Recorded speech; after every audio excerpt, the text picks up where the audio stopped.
Welcome back and thank you for staying with us. The hashtag on X is Citizen Daybreak. The SMS code is 22422 at Citizen TV Kenya and at Ayub Abdikadir. Still with me, Fwamba NC Fwamba, the chairperson, National Alternative Leadership Forum. Sandra Njoki commentates on politics and governance. Franklin Mukwanja is the executive director of the Center for Multi-Party Democracy.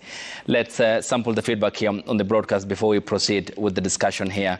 And here is what you are saying on X, formerly Twitter, to sample a few of what you have sent us here on the broadcast, and when that ready, we'll be taking the feedback. The first one coming from Senator Siaya. He says, 2027, cry the beloved country, we need healing and restoration. Who bewitched us is the question that he poses. Mutuse was just an errand boy who doesn't understand any of the charges against the deputy president. PK Poison says, it's very hard to defend this government. I can see the two trying to do so, really struggling to make any sense. Same way Mutuse was struggling to defend the motion. Agumba Steve says, from the Senate yesterday and the cross-examination, it's evident that whatever the DP is undergoing is political. Most of the counts cannot be substantiated. That's life. So what happens if the Senate impeaches the DP today? Does he cease to be the DP immediately? Okelo Mwalimu says it's too early for those within the DP's inner circle and its sympathizers to celebrate based on the cross-examination. They should be reminded that just one ground out of the 11 needs to be substantiated for the DP to be impeached. On shareholding, DP's lawyers walituchesa. Njeru says Gachagua may be impeached not because he has committed an offense, but just to replace him and pave the way for something hidden. I can't believe that is respectable, he says. And Fwamba is tagged. Can be this misleading? Mutuse took a motion with zero proof. Godi Barasawere says the Gachagua impeachment process has set a very fundamental precedent for all wayward public officers to go through scrutiny and subsequently be thrown out of service. This measure should be put on every officer in the KK administration. Sunday Sondegore says even though the impeachment process now in the Senate looks like a court setup where sufficiency of the evidence is greatly considered, it is still a political process where sadly the Senate might end it all by voting regardless. The next one comes from Tebo Macho. He says it's a coincidence that senators largely from the president's backyard are not seen seeking clarifications from the witnesses. Doesn't it therefore mean that their vote will not be based on evidence and is more of a predetermined vote? Kabetes K says from yesterday's submissions, you could clearly see that the impeachment is a charade. However, those determined, he means, to remove the deputy president from power already have a roadmap. They will force their way to make things happen. Engineer Lazaro says powerful defense from Gachagua's legal team may not have much impact over what's purely political process. His fate now, he says, seems to be sealed a long time ago, and the region already jostling for his position. That's the naked truth. We'll sample the second batch of the feedback here on the broadcast in the next course of the next 45 minutes or so before we equally set up a link with our political affairs reporters who are at the Senate, and we'll be getting to them. Franklin, you had a point? Sorry, I had to cut you short because of the break. Yeah, I had an interjection, and I want to really and respectfully, and I believe so, that my brother Fwamba is not just an intelligent Kenyan, but a very politically savvy as such. So it's unfair for him to actually snatch the issue of why President William Ruto got ODM into government from the Gen Z. There was no reason about... Raila Odinga led demonstrations early last year, and there was serious clampdown. Kenyans died, we just had young people dying and many getting injured and many still disappearing. But they insisted that there will be no single slice for the opposition. All right? Yes, they went into NADCO and such. How much progress has been made on NADCO? other than the IEBC bill that speaks to the reconstitution of the panel, the panel that has to constitute IEBC. Where are the other bills that were useful in that regard? So there's no basis in the argument that my brother Fwamba is profiling. The reason that pushed William Ruto and Raila Odinga to work together was the pressure from the young people, the pressure from Kenyans that they did not want the economic policies that were being proffered by the president.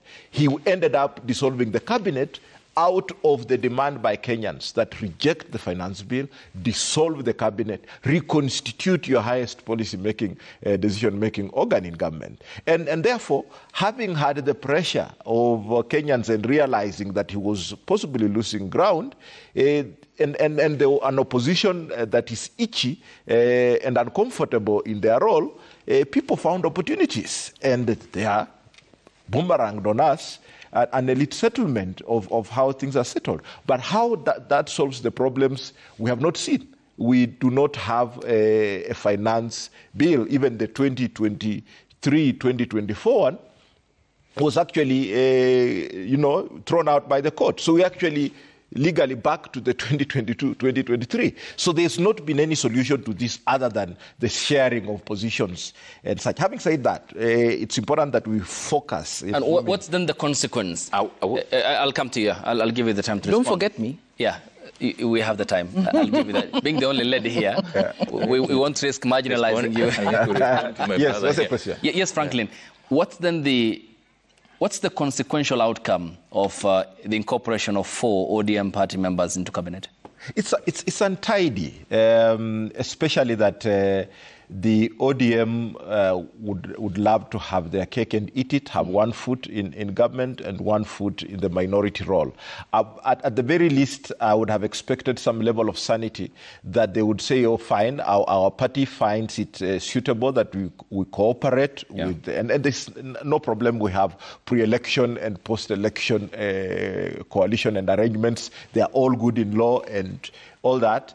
And I expect that at the very minimum, for the sake of sanity and the ability to really oversight, prevent government excesses, abuse of power, and offer an alternative properly to the Kenyan people, I expect that at least the party would say, let's relinquish the minority role, because that is a very critical role in terms of the responsibilities that are bestowed on checking government.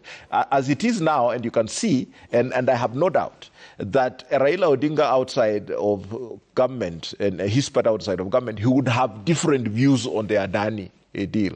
But look at it. It looks like the debate, and Kenyans value Raila's voice to the governance process. Yeah. But look, that seems to have been given motion moja, and now the issues are not, so who's going to help scrutinize these things when the largest minority party on the floor of the House is in bed with government? So there's a lack of that. And then we do not have political parties that have matured to the level that actually legislators themselves can consider themselves under the system that we have, that the role of parliament is to oversight, to represent and legislate. They are still very much aligned to the wishes and arm twisting of the wishes of the party leaders. And therefore, we are losing quite a bit of the necessary interrogation, the necessary scrutinizing, the availability of a credible alternative view of things. And possibly even missing out. What's then the role of parliament?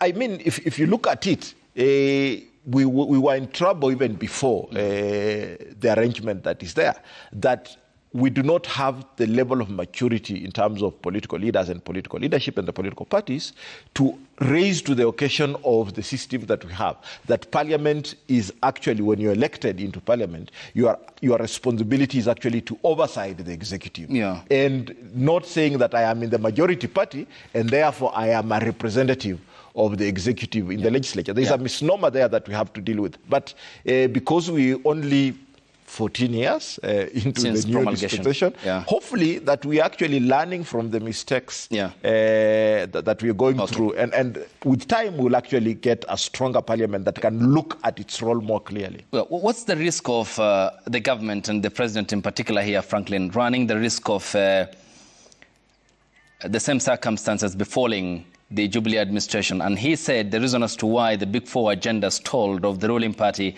after they came back to power in 2017, it's because of the rapprochement between the former Prime Minister and President Kenyatta in March 2018. Seems there is the, again, resurgence of that unholy alliance. What does it portend for KK's better plan? Unfortunately, our political class has dedicated their time to power and money. Kenyans now have a responsibility as individual citizens to improve their own quality so that there's a citizen agency and can make a demand that these institutions actually perform. The Gen Z uprising was a signal that if politicians and elected leaders have not learned from it, then they have a real big test to come. Because when you do not have a proper government that is profiling solutions and there is room for minority to engage in bipartisan conversation to improve those ideas or prefer alternative solutions, then you're missing out as a citizen, as a country. And secondly, when there are actually excesses, when there is the abuse of power, like we have had questions around the way Kenyans, not that they do not like Adani, Kenyans are only questioning about the process of arriving at Adani. Why was it not done through the normal process of either competitive bidding or, you know, any other way that would even go to the listing of the JKN and the facilities to the Nairobi Stock Exchange and saying, look, we have this opportunity. Can Kenyans invest and raise money for power, for energy? Can we raise money for the airport? And there were these things that were happening under the leadership of President Mwai Kibaki. Why are we ignoring these approaches to prefer? And they are being done conveniently because then you have a super majority that are listening to you and you can do your bidding as you wish. Yes, Sandra, I'll come to you for this. She's been silent for a while. Yes, I have. First of all, I want to go a few steps back because, like I said, I personally am on this show on the belief that we're here to educate Kenyans. Yeah. And the only way we can educate them is if we give our impartial views, and then, you know, they get to work it out in their minds and see where the issues we're discussing are at, what is real, what is a facade of an individual's mind. Now, we start at where my co-panelists, first of all, I want to thank God because he has finally come on board to what I was saying. He agreed that one of the two senior officials in the office of the executive, the president and deputy, one acted on the issue of shareholding, another one never acted. He continued talking about shareholding. So at least he has come on board and agreed with me that the president. My views. I didn't interject kindly. The president acted. That the president acted on the issue of shareholding, and we saw his action when he agreed to the setup of NADCO. Now, there's one thing he fumbled. He has tried to tell us that NADCO and all those things came about because of the Gen Z. NADCO was before Gen Z. Gen Z was just a few months ago. NADCO was sometime last year. Again, properly out of the point he made. You'll proceed. The point he made was in relation to the broad-based arrangement that we have at the moment, and the coming together of the former Prime Minister and the President was more or less prompted by the Gen Z. No, that's what he meant. The coming together of the President and the Right Honourable Raila Odinga was what formed NADCO, and that was well before the Gen Z. We've got to get facts. I mean, as much as we would want to, you know, create a facade or manifest the images that we have in our minds, the fact of the matter is, and your newspapers and your programs also showed that or spoke to the fact that the President president and Raila Odinga met, and that is how NADCO was formed. So what I'm trying to do here is I'm trying to bring us back to our original subject, which is when it comes to why the deputy president is being accused of ethnic balkanization and President Ruto is not being lumped with him, is because President Ruto caught on to that issue in good time, and he made a change, and they set up NADCO, okay? And NADCO is what has birthed even issues like broad-based. If NADCO had not been there, okay, if President Ruto and Raila Odinga had not spoken before, I don't think they would have had a channel of communication during this Gen Z issue. Okay, so because of time, Sandra, we substantively dealt with the NADCO aspect. Okay. Your second point this time, my second to be point, fair to you, was to prosecute your matter in regards to the broad-based arrangement. Yes, please.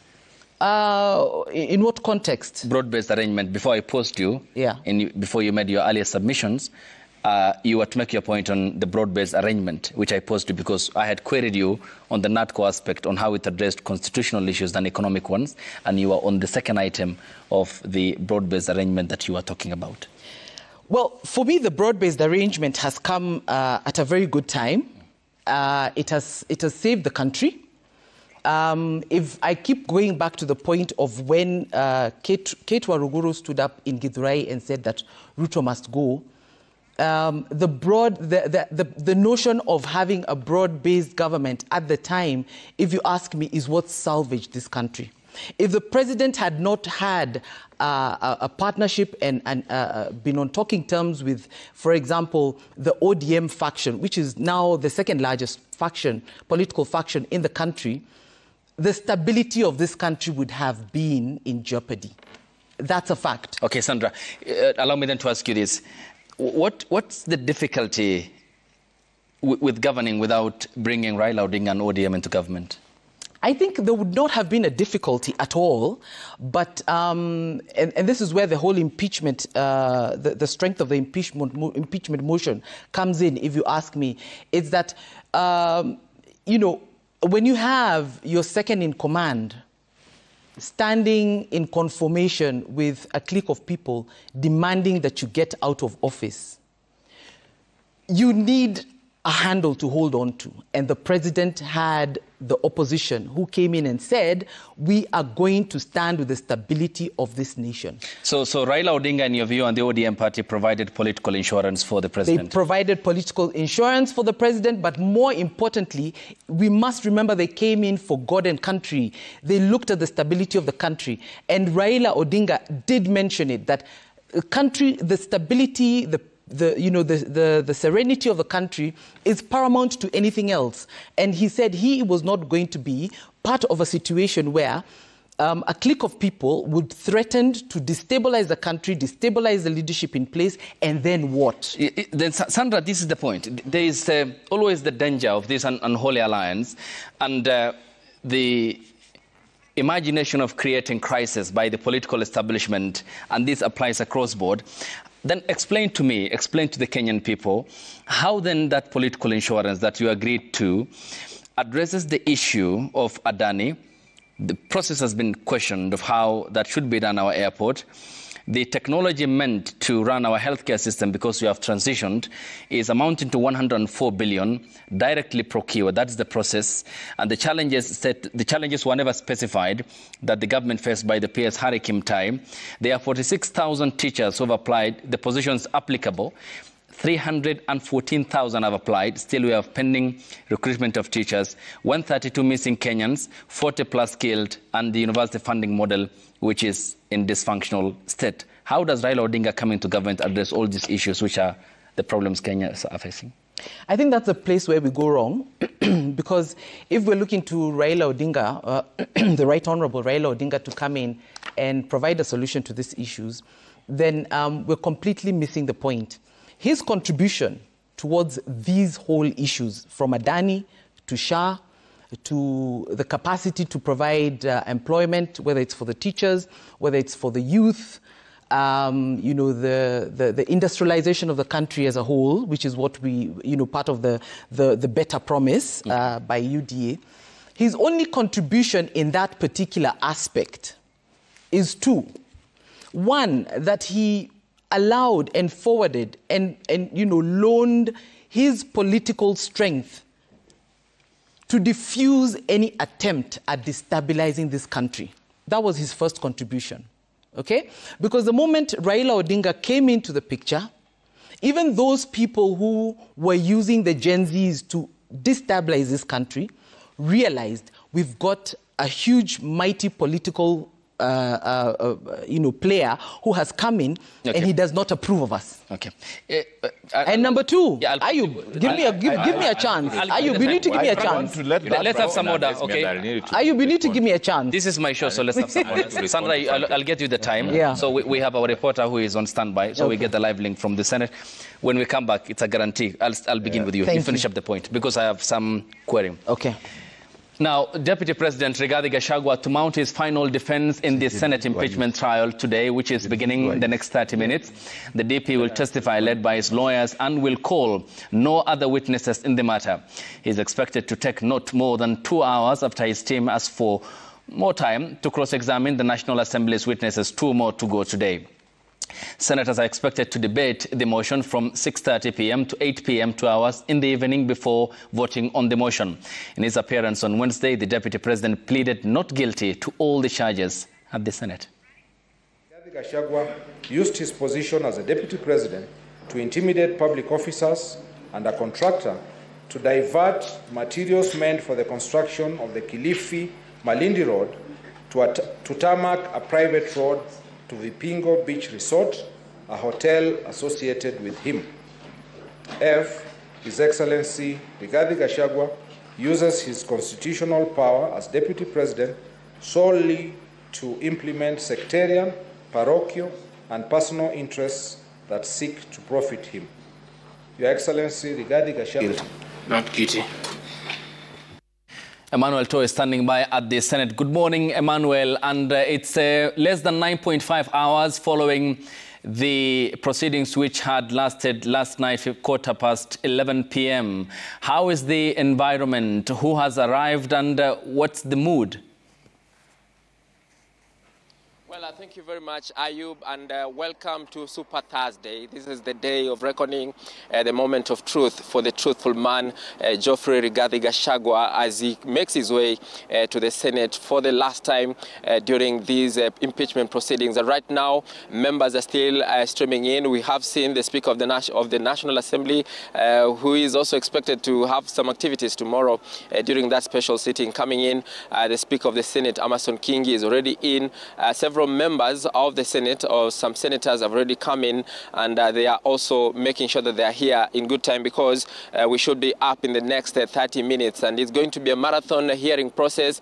We have a lot of activities that we have lined up or have been lined up, including some business that was remaining from the fireworks that we saw last night from that cross-examination of Mwengi Mutuse, who is the mover of that motion, and also the key witness or the principal witness in this matter. And right now, the members are still streaming in. I don't know whether we can just have some pictures of the Senate, the chambers members, the officers, the security guys are still here. They have been here since morning, and the members are trying to ensure that they are not late like yesterday when the session started about an hour and 30 minutes late. And we have a lot of activities, as you had already put it. We'll be beginning by the bulk of what was supposed to be finalized last night, which is the questions and requests for clarification by the senators, and these will be for the witness that was the former KEMSA CEO Andrew Mulwa, as well as some questions for the move of the motion, who is the lead witness in this matter, Mwengi Mutuse. The members will be will have 30 minutes to do so before also ushering in the evidence by the National Assembly to present other witnesses. Remember, there are about 5 witnesses that have been lined up for prosecution by the National Assembly, including the Secretary to the Cabinet, Mercy Wanjau. We also expect to see some officers from the CEO, or rather the Ethics and Anti-Corruption Commission, who are yesterday given a green light to present their evidence and their witnesses concerning the allegations that have been lined up against Gachagua. And those are some of the vehicles that are still coming in to ensure that the senators are here in good time. We also expect to see some evidence in chief being presented by other officers, including the business person whose evidence was admitted yesterday, that is Peterson and Jomo Mushira, who will also be having a chance to present his evidence. And for the next, from there, from around 10:35 a.m. or thereabout, we'll be having the evidence by His Excellency, the Deputy President, who will have about 3 hours or so to make his case here before the senators. I remember yesterday we saw the defense counsel led by Ongoya trying to pin down some of the witnesses who had been presented by the National Assembly. And we'll be having the Deputy President also going through the same process at around 2 p.m. or thereabout, from 2:30 to around 4 p.m. And that is the crux of the matter. That is when the action will now be taking place, because as you yesterday saw, it is going to be a similar feat that the Deputy President will be put to task to answer to some of those allegations that have been lined up against him.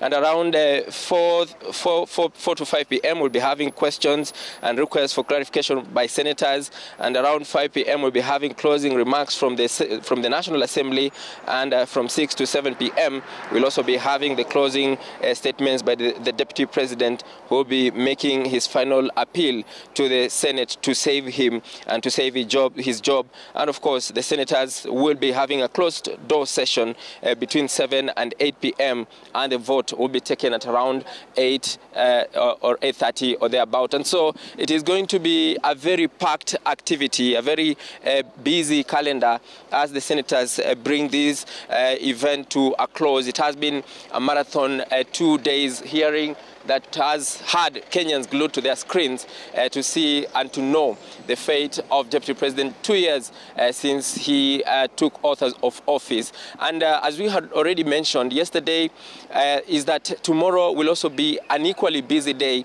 because there is a special sitting by the National Assembly, ostensibly to consider the name of the nominee for the Deputy President position, because sources have intimated that we could have a name of a new replacement by evening, going by the vote that will be coming up later in the evening. But that will wait until the verdict is made by the jury, who are the 67 senators today. And just to bring to our viewers up to speed, is that Gachagua needs only 23 votes or 23 senators to side with him for him to survive this impeachment process.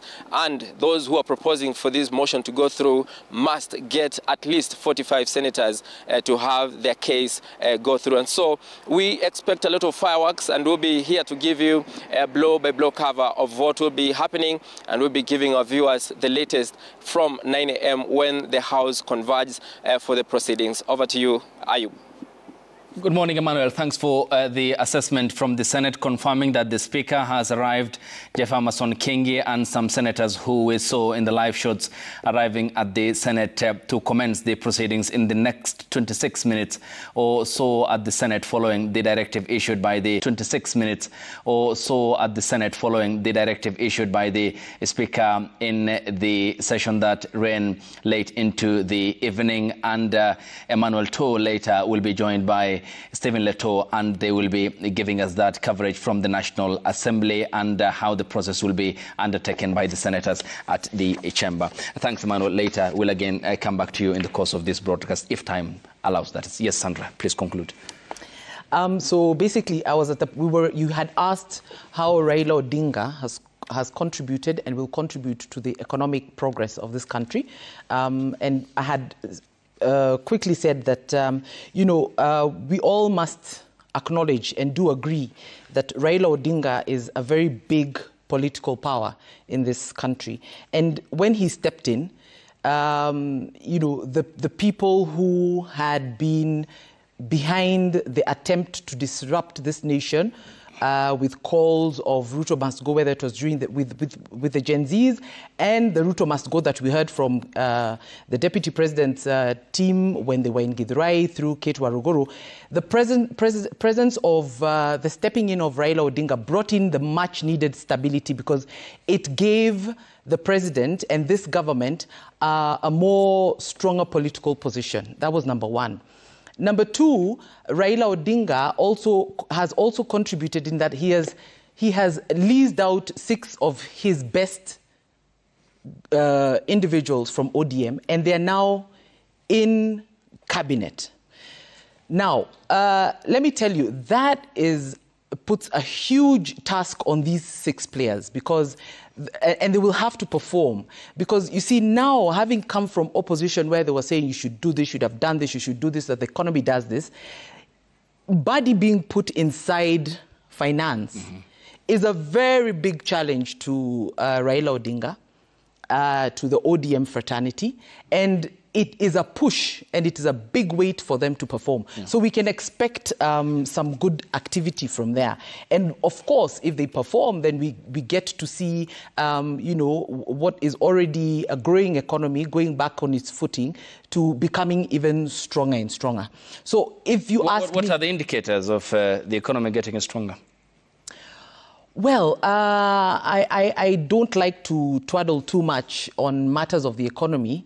But you made a point. I made a point by saying Raila Odinga has given us his 6 best guys, and one of them has been put in finance. And you think they will? And I think he will perform because he has no option but to perform. Otherwise, Raila Odinga will be put in a fix, and I'm sure he's not going to agree to something like that. And having come together as a coalition, they need to prove to this country that it was not in vain and there was a purpose, and ODM has a lot to prove to itself, about itself. And the fact that they've always been on the outside saying this can be done better, this can be done better. And President Ruto has said, come on in, guys, come and show us, help us to do it better. Yes, Fomba. I was among the first, I'm actually addressing my brother Franklin's issue. I was among the first people to condemn the ODM supposed duality of being both in opposition and in government. But with the time, I realized that given the circumstances in which we were as a country, we needed the country to work, to be productive. We were in a very unproductive environment, especially coming from the Azimio demonstrations. Then the following year, we are going into the finance bill. It was necessary for the country to find some consensus in terms of putting the minds together so that it can move forward.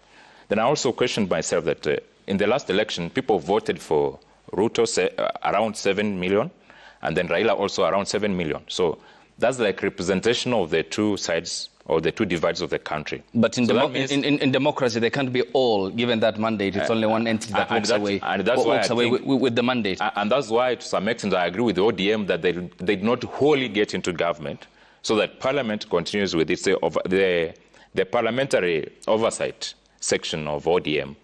Continues with its oversight, while the few people that were sent to the cabinet are expected to deliver, as my colleague Sandra said. Let me then ask you, Fomba, this. For the past weeks since the historic June 25th breach of Parliament, concerns were raised about the conduct of our National Assembly and it failing to rise up to the occasion when needed, granted powers to the extent that it can impeach a sitting president. Yet it ends up supplicating at the doorstep of State House or whoever the occupant is. Now it's President William Ruto. What then are the risks here of the Ruto Odinga coming together, running roughshod on Parliament that has already lost its independence and legitimacy in the eyes of Kenyans? Kenyans who are dead against the finance bill. The committee was told when it heard from Kenyans and they made their submissions and presentations, the Finance and National Planning Committee, it went ahead, sat on a day that Kenyans said, no, don't pass. This is a punitive bill. It's going to encroach more into our pockets and we are going to be shelving off our disposable incomes.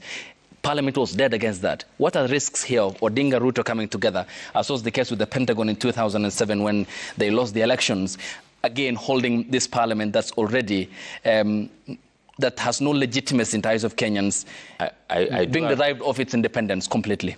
I do agree that there could be some challenges in terms of that alliance, but oversight does not necessarily mean antagonism. Sometimes collaboration brings about solutions as opposed to all-time antagonism. Mm-hmm. So coming together around tables is a way of putting together your heads so that we come up with the solutions. Mm-hmm. Even during the Gen Z demonstrations, the coming in of Raila after that and stabilizing the arrangement has helped us to move forward. And I suspect that, or I believe that all these Gen Zs or Gen X or millennials or what, they belong to all these political formations in one way or the other. They are ideologically in certain different groups at any given time. So when people come together, it's enriching of the thinking. It is not necessarily, it does not necessarily have to be antagonistic for you to prove that you're oversighting government. And let me then give you this example. As I go to Franklin, because it's important, it's on accountability note. For example, we are talking about the technology deal, which is meant to aid in the rollout of the new social health scheme, the transition that we made on the 1st of October. There are many questions on, number one, the manner in which the consortium, which is led by Safaricom, is preferred. And second, what the law says in terms of the procuring of the services, that competitive bidding is always given a priority, unlike direct, which is the case here, where in their specific circumstances like state of war, civil disorder, the direct procurement is then allowed. For example, can then Parliament question why, in the first quotation, this consortium made, for example, 48 billion Kenya shillings as the solo quote by Safaricom alone. In the end, the consortium ended up quoting 104 billion Kenya shillings. This is an increase by 56 billion Kenya shillings. So is this an area you think Parliament should look into, in your view, for fairness purposes? Look, and why I point that out is because 9,000 Kenyans are on dialysis daily, their NHIF cards are dysfunctional, and the healthcare system is not working as was promised on the 1st of October. Is this an issue, fairly enough, Parliament should look into? I agree that it's a point of concern, but unfortunately what happens in this country is that people jump the gun and start getting into conversations without necessarily interrogating the details. And that's why our institutions like Parliament come in.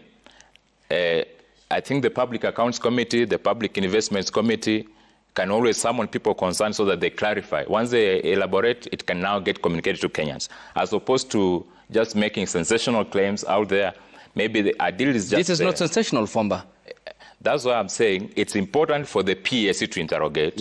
And then through that, we'll get the clarity and the circumstances under which those amounts were made to be involved in that process. The Health Committee of the National Assembly heard from the Ministry of Health officials as to that how can be undertaken. And they made a statement, and largely membership of that committee, including the Seme MP, Dr. James Nyikal, disagreed. The point is there hope in Parliament to substantively look into such issues which are pressing? I believe that part of disagreement you are mentioning of Dr. James Nyikal is part of the oversight and the representation for the people. If they disagree, they'll obviously have the reasons to, and then actions will be taken to correct where there's a mistake. Okay. Yes, Franklin. Yeah, I think I've been misunderstood here and there, but I was very clear that the product of Raila Odinga's demonstrations in early 2023, in my view, bore no fruit because we have not had any progress on the NADCO and on the NADCO process. And I was adequately involved as a stakeholder, and I was also involved in one of the technical working groups on two-third gender, and we're still waiting for that. That bill has not even been published yet by Parliament, and these are issues that we're saying. Now, the issue of the sharing of slices came at the height of the Gen Z protests. They were very clear. Baba, stay off. This is not your battle. And it was a Kenyan thing. It was not tribal. However, there's water under the bridge now. The idea of Raila Odinga and William Ruto working together is the same reason why William Ruto complained Uhuru Kenyatta and Raila Odinga working together. And I agreed with him then, and I will disagree with Raila Odinga and William Ruto today. The idea of the two largest parties working together that are meant to be opposition and minority and majority, is that as a country, and for good democratic governance, we need a strong opposition that is capable of checking the excesses of government and prevent abuse of power. When they are incorporated in government, you weaken their ability to be able to do so. All right? Thirdly, is that then you are concentrating power in a few. That's why I'm saying we bestowed ourselves in the constitution a multi-party democratic state, but are we experiencing a multi-party dictatorship by two very senior politicians? And are we then facing a decline in democratic governance? And these are clearer issues that we have to look at. Because of time, I may have not an opportunity to bite the cherry again. Yeah.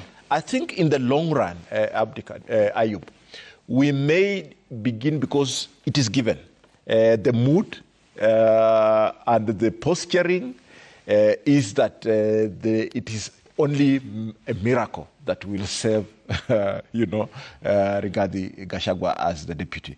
We are likely to have another deputy.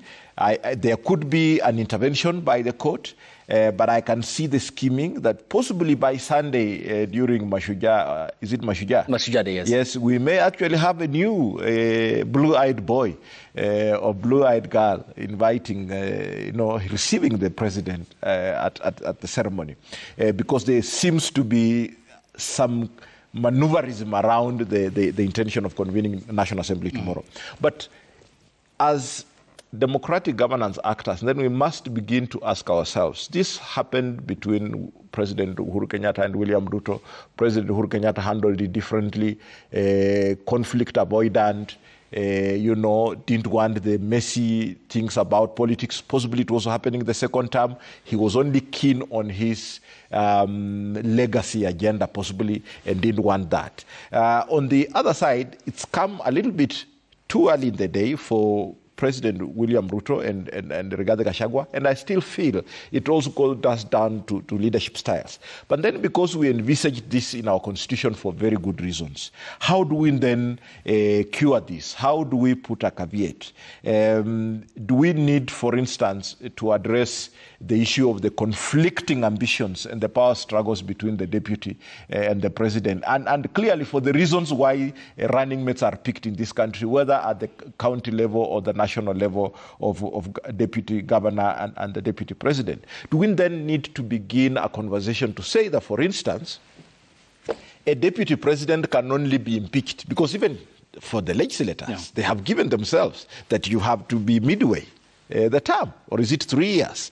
Can we put something there so that then there is actually some real reasons to confirm that there are problems? Number two, could we then say that if you are a running mate and you succeed to be deputy president, that at least to put a caveat that the issue, because here you can see that the main underlying problem, and you have heard it from no other person than the majority leader in Kenya Kwanza, that Rigathi is preparing, was and is preparing for 2027. Let me just finish my thoughts. Yes, okay. So could we then work out a way that we say, possibly to cure this, we bring in an innovation, say that if you are serving as a deputy, if I'm serving as a deputy to Fuamba and we have our term, I am actually as a deputy, and then out of the conflicting ambitions, given some break not to contest for presidency immediately, so that it removes this issue of the deputy looking as always as the heir apparent by hook or crook of the boss, so that then it removes this unnecessary competition with the president and ambition to succeed him immediately. Say, go out for 5 years and you can come back and contest, or if you are a running mate, forget about it, so that you can bring stability at that level. Because the extent that is going, we not into good time. We have a character problem, is it? Because we did address, Katiba addressed the question of immunity while in office, and the willy-nilly dismissals that we had witnessed in the past, especially under President Moi's government.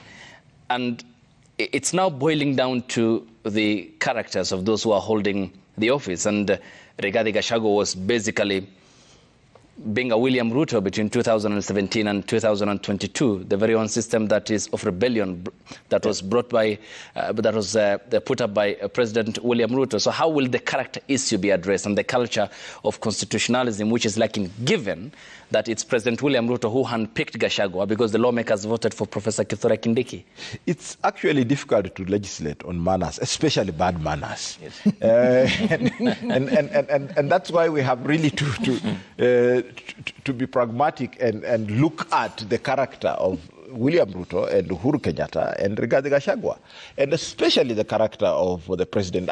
When I discuss that, it's the jaggering of my fellow panelists. But there's something in there that possibly, and Rigathi Gachagua and William Ruto, let me begin there, are totally different deputies. As opposed to William Ruto, who had a solid constituency behind him, Rigathi Gachagua came into office without a solid constituency, and he began cultivating that constituency after elections. And I think part of the political calculation by the very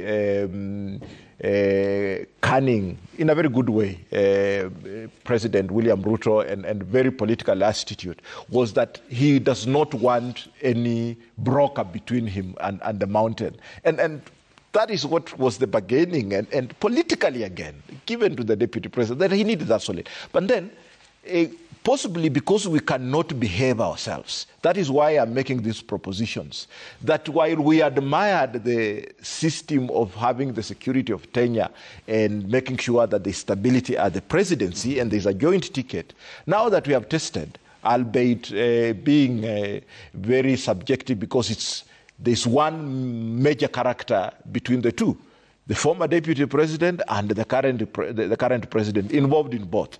Perhaps it may be subjective to make these propositions now, but I think we need to begin to ask ourselves, if these politicians of ours are not gentlemen and ladies enough to deputize and be a principal assistant in a good way. And because of our nature of politics, that the deputy must have two characteristics.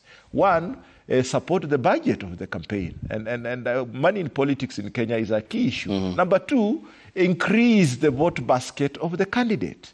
And therefore, the other qualifications don't come in handy. Yes. Could we then build in some mechanisms to ensure that especially these conflicting ambitions of I want to succeed Uhuru Kenyatta, I want to succeed William Ruto, therefore I have to do my politics. Can we say, after you have served as deputy president, take some sabbatical, come back, so that you're not part of the succession politics and battle. Yes, Andre, your hand was up. First of all, finally, we're getting to a point in the show where I'm agreeing with my co-panelist, because I do agree that probably we do need to come up with some sort of legislation that,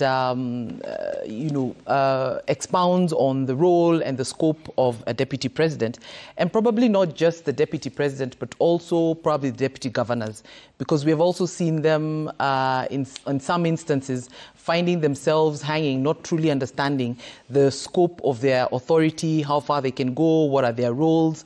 But in this particular instance of the Deputy President, Rigathi Gachagua, I believe there was an executive order that actually gave him work to do. And if I were to have interpreted that executive order, Gachagua was given the task to actually induce agricultural industrialization in the country. He was supposed to take care of making sure that our cash crops from the tea, coffee, and any other, crops that we grow in bulk in this country are able to fetch the farmer good money. If he had been astute in his task, he would have looked at setting up, foreign markets for our farmers. But that's him, and that's the burden that he's going to carry ahead. But there's one particular issue that I wanted to come to, which we seemed to have misrepresented, if I may say so myself. And that's the issue of that this impeachment was not a priority. I beg to differ. Why? I go back to the issue of when Kate Waruguru stood up and said that Ruto must go. That was a call to a coup, as far as I'm concerned, and political interpretations. Do you mean someone saying a president should go amounts to a coup? In my political interpretation, and according to legal interpretation, it is a call to coup because... Okay, can I then ask you? Let me finish. I beg you to give me an opportunity, because you give my co-panelists free hand to give his point without interruption. Okay, I'm asking you the question. You are the guest here. Can we kindly stick to that agreement? Okay, sawa. The punishment for a coup, yes, treason, okay, yes, is punishable by Death. Death. So if Sandra today shouts, Franklin must go, so we should also... He's not president. Hypothesis. You're charged with an attempted coup if a coup takes place. Did a coup take place? Kate Waruguru or the people who... Forget the kids who are on the streets. Yeah. I am a mom, so I'm not going to talk about the Gen Z protests. I'm going to talk about an adult, a legislator, who stood up and said, President, tumekubali shida ya hii nchi ni Rais Ruto. Ndio. Tumekubali kwamba ndio hii nchi endelee mpaka tuondoe Rais Ruto. Ndio. So mumekubali Ruto must go. Ruto must go, Ruto must go. What is she saying? We are not in an election period. Ayub, let's just agree to that. So what was she calling for? She does not have an impeachment motion to impeach the president in parliament. So you people, the point I'm trying to put across is that the country needs to understand that when Parliament decided to go ahead with this impeachment, they were not looking at just a petty issue. We're looking at ethnic balkanization. Okay? We are looking at a deputy president who has integrity issues. And these came out when you're standing there and somebody is calling for the removal of your senior. That's insubordination, and those are integrity issues. It is a priority. Allow me to do this commentation. The deputy president has now arrived at the Senate. You'll proceed. And this is on day 2 of his impeachment trial at the Senate that is taking place today. The chamber at the first instance, the clarification from the senators will be the first point of commencement at the Senate. A confirmation that Rigathi Gachagua, the deputy president, has arrived at the Senate. We have seen him being ushered in there. Shortly we'll be getting the pictures from inside when he will be received. There we go. That is the deputy president and his team received by the clerk of the Senate, and of course in the company of his legal team that is headed by Paul Mwite, Elisha Ongoya, also made up by Ndegwa Njiru and Tom Masharia, who are representing Rigathi Gachagua. Of course, he will be taken to his holding room. Then thereafter, once the proceedings of the Senate will commence, we'll be having the live proceedings here on Citizen Television. Again, just a confirmation of the arrival of the Deputy President, who has been received by the Clerk of the Senate, as well as a confirmation of the Speaker of the Senate, Jeffer Amason Kingi, earlier on, as authoritatively reported by our political affairs reporter, Emmanuel Tor, who gave us the assessment from the Senate and the arrival of the members of the Senate as well for day 2 of what will be the final day of the impeachment trial at the Senate that will be commencing shortly. The directive that was given by the Speaker last evening, 11:15 in the evening, was that today's session will be commencing at 9 a.m. The first business of the House will be the clarifications that were posed yesterday by the House Speaker following the fatigue on the faces of the senators after a day-long, more than 15 hours of sitting yesterday at the Senate, and therefore clarifications. Then thereafter, the National Assembly will call the 2 remaining witnesses, and they will be at the lectern, cross-examined, of course, for clarity by the Defense Counsel of the Deputy President, and then thereafter, the only witness on the part of the Deputy President, who is himself, will be taking to the podium for cross-examination as well. We'll be giving you the live update from Parliament once and as they develop. Yes, Sandra. Yeah, so I was saying that, you know, the issues that are being pegged against the Deputy President are weighty issues. Even when you look at the balkanization accusation, the ethnicity thing, that is having come so closely from the tribal clashes in 2007, it's not a long time ago. And we saw our neighbors in Rwanda. You've got to be very, very careful when it comes to Africans and our tribes and trying to show who is more, who is not. So the issues against the deputy president are very weighty, and they are a priority because the stability and the serenity of the country is a priority. We cannot discuss Adani and we cannot discuss Shah if this country is in shambles. Okay, can I then ask you this because you made your point? Yes. A majority, 100% of the young people who took to the streets were chanting Ruto must go. Is that a crime? No, it is not a crime because... well, it would be a crime. Yes, it would be a crime. How then is it a crime, Sandra? To be fair, no. You made a point. I'm rebutting my statement. You answered my question. Yes. Was it a crime for the young Gen Zs to shout? It was. In my opinion, it was. Legally, it was. So what happens to free speech? There is free speech, and guess what? What is it called? Rights are not absolute. So saying... Rights are not absolute. So if you are the president, President Sandra Njoki, assuming you are the head of the state and the commander-in-chief... There we go. ...and I shout, Sandra must go. Yes. So it's punishable by... Not punishable by death. If I were president, I would scout the law to find out, is there a law that can support the fact that you're calling for my removal at no cause whatsoever? Sandra, at the same time, Ayub, let's be very serious. Let's be very... I'm fair to you. Of course, it's a serious conversation. Yeah. I'm fair to you. Also, let's remember, let's also remember... I'm fair to you. How is then chanting that the president of the day must go a crime, or how is that then a plan to remove a government from office? It is when it's coming from a legislator like Kate Waruguru, and I gave you her full statement. Shida ya hii nchi ni rais, mumekubali shida ya hii nchi ni rais Ruto, ndio. Mumekubali tukiondoa rais Ruto nchi itakuwa, it will be better, ndio. Kwa hivyo Ruto must go, Ruto must go, Ruto must go. That is a clear statement that we need to remove this person. It's an incitement. It's an incitement, Ayub.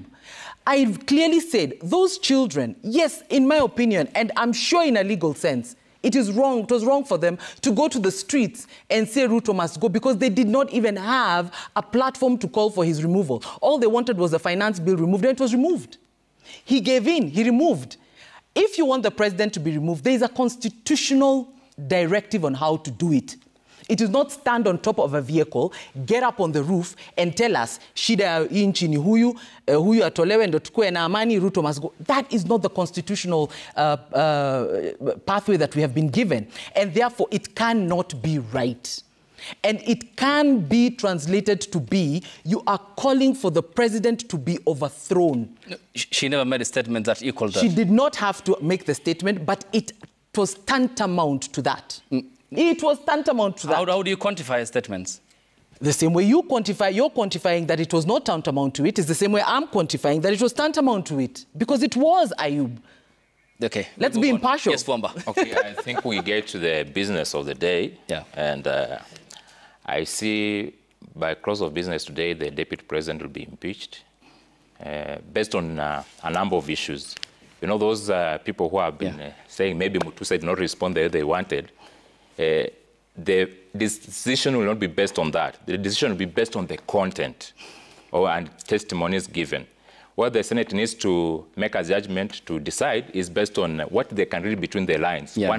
One thing leads to the other. Like, remember the Vipingo issue? Yeah. When there is a shareholding of DP Gachagua estate, and then there are two sons of Rigathi Gachagua as co-directors, even without shares. It's very easy to read that. With the time, it's very easy to transfer shares to any of the directors. Then there's also that testimony of Andrew Mulwa. Yeah. Yesterday, Dr. Andrew Mulwa, the former KEMSA CEO, when he talked about the Shobika issue, you realize that the intervention by the deputy president wouldn't have been done if he had no interest in it. And it Thank you, really comes out that Crystal... I have to cut you short because of the proceedings which are now underway. Many thanks for your time, Franklin Mukwanja, Executive Director, Multi-Party Democracy, the Center. Sandra Njoki, thank you for your time as well. And Fwamba NC, Fwamba, the Chair, National Alternative Leadership Forum. We now cross over to the Senate. The House business is now underway, and thank you for watching this broadcast. And it's on day 2 of the proceedings of the impeachment trial at the Senate of the Deputy President, Rigathi Gachagua. Many thanks for waking up with us here, and enjoy watching. the impeachment proceedings.